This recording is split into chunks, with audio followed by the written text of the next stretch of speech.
good evening. So, tapos natin niya ng unit. Magpapabutang buffer tube for recoil spring. So, adding cancer unit.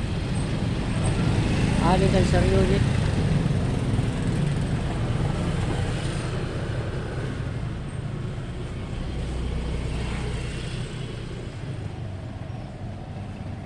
So, sarada ng unit.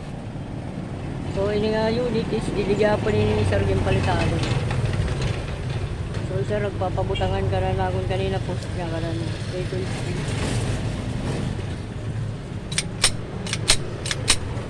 So, adding cancer unit.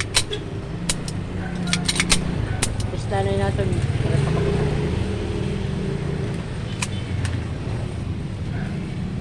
So, alisari mo unit.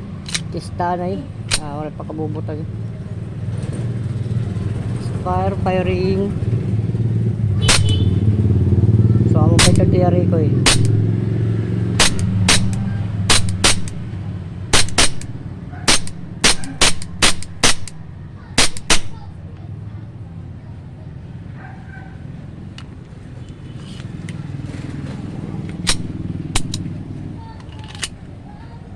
So, update na lang yan pag natapos na.